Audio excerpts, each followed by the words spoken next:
September 6th, 2025. It is 6:50 p.m. Eastern Standard Time, and I am Pavi LG, your host. And tonight, we dig into a deepening U.S. job slowdown, flags of a looming recession, surging global unrest from Ukraine to the Sahel, and ordinary people squeezed by rising costs. I have baby Victor here in the background as co host, just in case he shouts when he's ready to.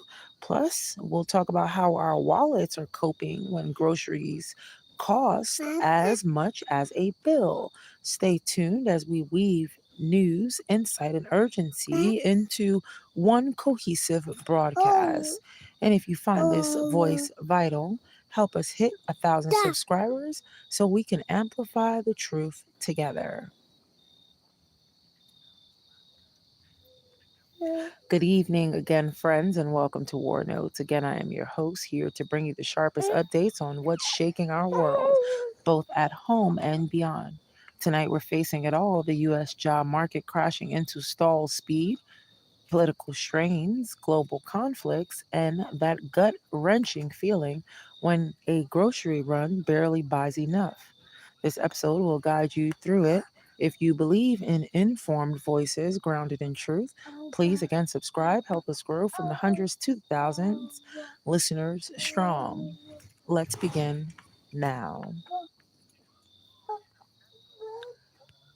As far as the U.S. jobs and economic uh, outlook is looking, we all know that that's tough, right? U.S. added just 22,000 jobs in August, well below forecast of 75,000, marking the fourth consecutive weak report. The unemployment rate rose to 4.3%, the highest since 2021. Revisions wiped out June gains. June actually lost jobs for the first time since 2020.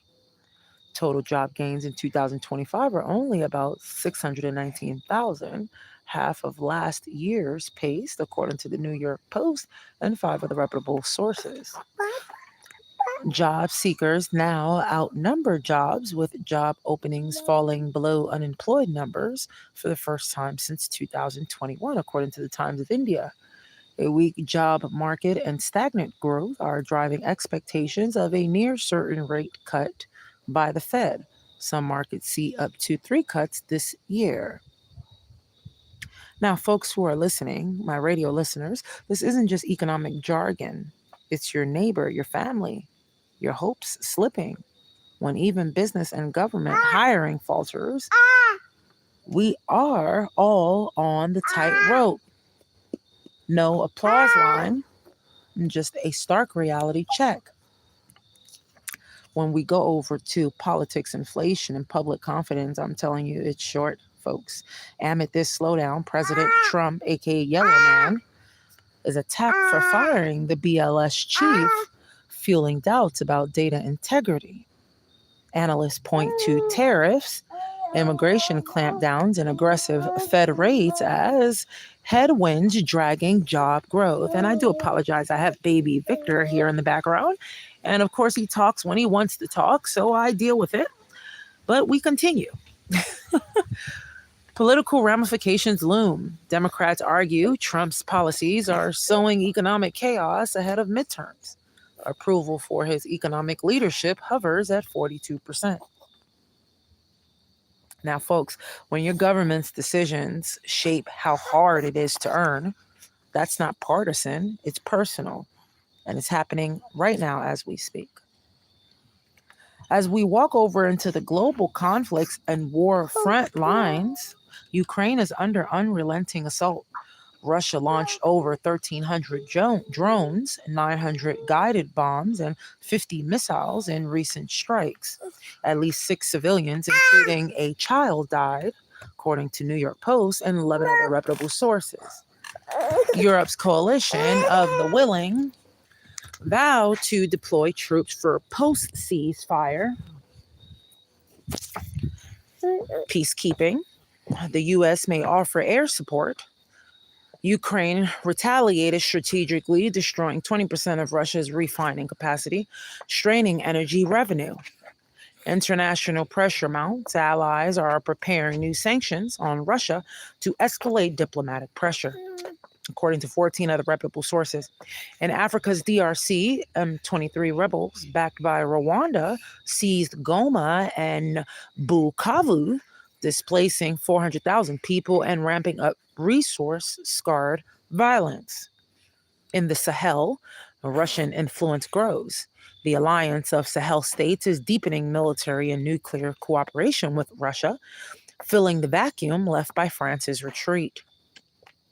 Russia's Africa Corps remains active in Mali and Burkina Faso, replacing Wagner Group forces.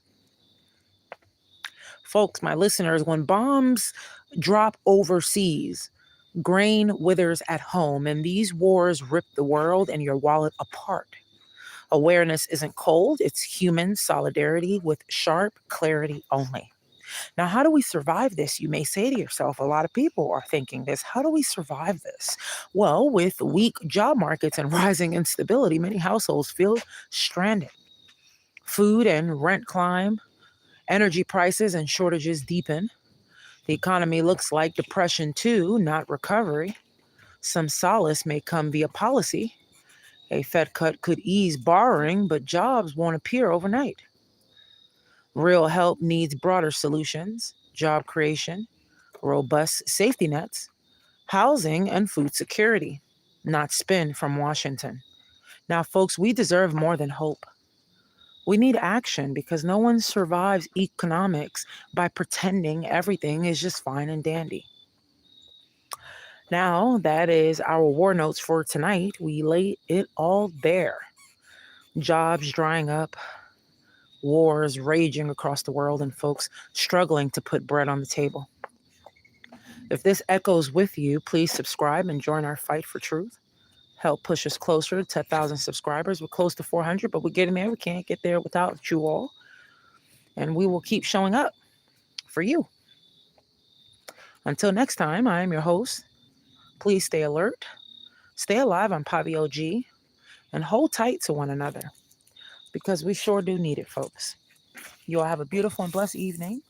Have a wonderful night. And once you get off of this live, and you get out of this live video, I want you all to take the time to always, at all times, not just after this video, but take the time to tell your loved ones how much you love them tonight, how much you love them now at this moment. Tomorrow is never promised, and we shall not take today for granted. So please do me that favor if you wish. From my home to yours, I'm Pavi OG, and I'm out of here and off your radios. Thank you so much for listening. Have a beautiful and blessed day.